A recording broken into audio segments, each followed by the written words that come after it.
This message is non-copyright. Duplication is encouraged. A number of years ago, in a Baptist church in Crystal Palace in southern London, the Sunday morning service was closing, and a stranger stood up at the back, raised his hand, he said, "Excuse me, Pastor, can I share a little testimony?" The pastor looked at his watch, he said, "You've got 3 minutes." And this man proceeded. He said, "I've just moved into this area. I used to live in another part of London. I came from Sydney in Australia. And just a few months back, I was visiting some relatives, and I was walking down George Street. You know where George Street is in Sydney? It runs from the business hub out to the Rocks, the colonial area. And he said, a strange little white-haired man stepped out of a shop doorway, put a pamphlet in my hand, and he said, "Excuse me, sir, are you saved? If you die tonight, are you going to heaven?" He said, I was astounded by those words. Nobody had ever told me that. I thanked him courteously, and all the way on British Airlines back to Heathrow, this puzzled me. I called a friend who lived in this new area where I'm living now, and thank God he was a Christian. He led me to Christ, and I'm a Christian, and I want a fellowship here. And Baptists love testimonies like it. Everyone applauded and welcomed him into the fellowship. That Baptist pastor flew to Adelaide in Australia the next week, and 10 days later, in the middle of a 3-day series in a Baptist church in Adelaide, a woman came to him for counseling, and he wanted to establish where she stood with Christ. And she said, "I used to live in Sydney. And just a couple of months back, I was visiting friends in Sydney, doing some last-minute shopping down George Street, and a strange little white-haired man, elderly man, stepped out of a shop doorway, offered me a pamphlet, and said, 'Excuse me, ma'am, are you saved? If you die tonight, are you going to heaven?'" She said, I was disturbed by those words. When I got back to Adelaide, I knew this Baptist church was on the next block from me, and I sought out the pastor, and he led me to Christ. So, sir, I'm telling you that I am a Christian. Now, this London pastor was now very puzzled. Twice, within a fortnight, he'd heard the same testimony. He then flew to preach in the Mount Pleasant Baptist Church in Perth.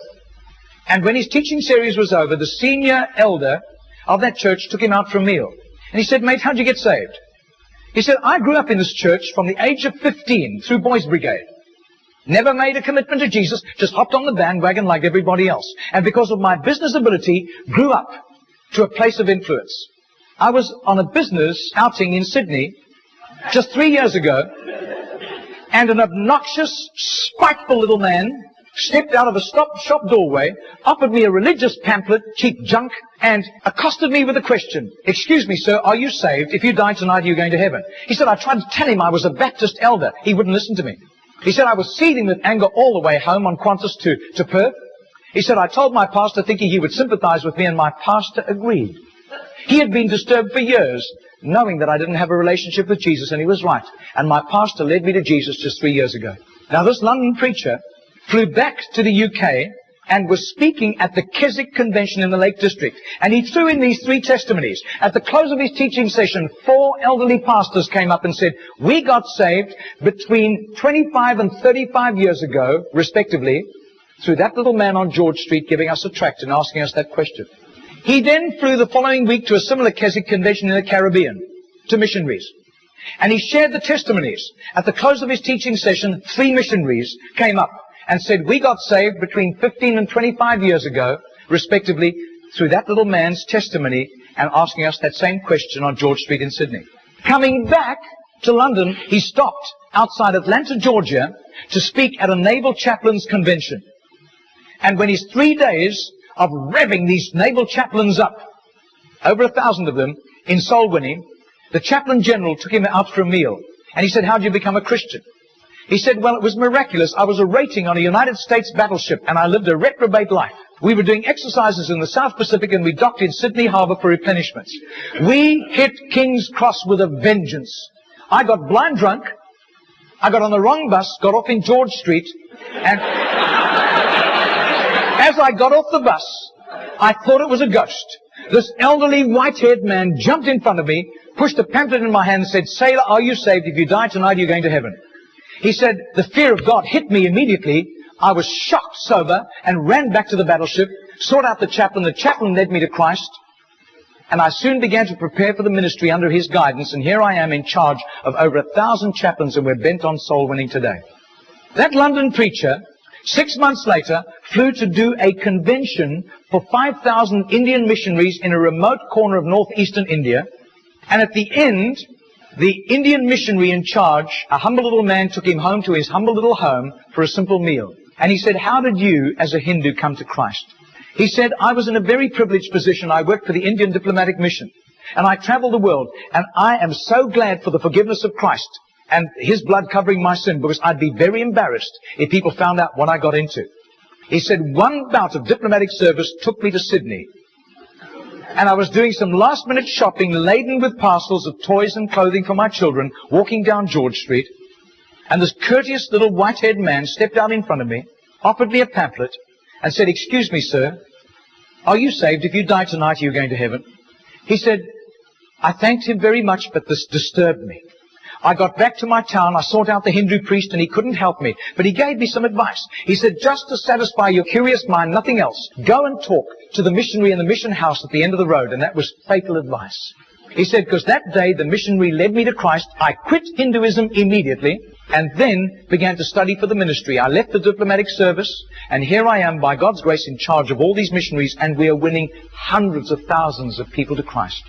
Well, 8 months later, that Crystal Palace Baptist pastor was ministering in Sydney, in Gymea, southern suburb of Sydney. And he said to the Baptist minister, do you know a little man, an elderly little man who witnesses and hands out tracts on George Street? And he said, I do. His name is Mr. Genor, G-E-N-O-R. But I don't think he does it anymore. He's too frail and elderly. The man said, I want to meet him. 2 nights later, they went around to this little apartment, knocked on the door, and this tiny, frail little man opened the door. He sat them down, made them some tea, and he was so frail he was slopping tea into the saucer as he shook.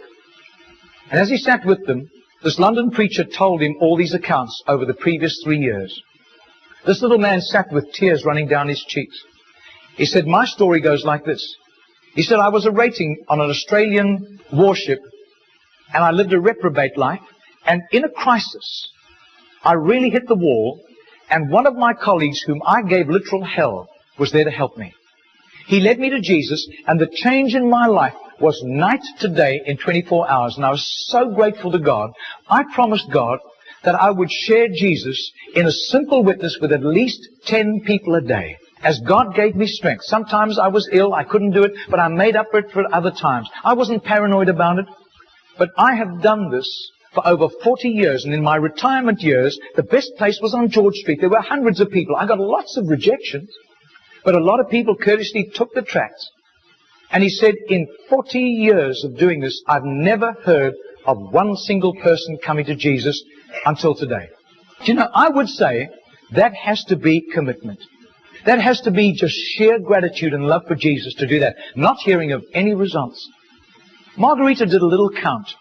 That's 146,100 people. That simple little non-charismatic Baptist man influenced somehow to Jesus. And I believe what God was showing that Baptist minister was the tip of the tip of the tip of the tip of this iceberg. Goodness knows how many more had been arrested for Christ and were doing huge jobs out in the mission field. Mr. Genor died 2 weeks later. And can you imagine the reward he went home to in heaven? I doubt if his face would ever have appeared on Charisma magazine. I doubt if there would ever have been a write-up with a photograph in Billy Graham's Decision magazine, as beautiful as those magazines are. Nobody except a little group of Baptists in southern Sydney knew about Mr. Genor. But I'll tell you, his name was famous in heaven. Heaven knew Mr. Genor. And you can imagine the welcome and the red carpet and the fanfare he went home to when he arrived in glory.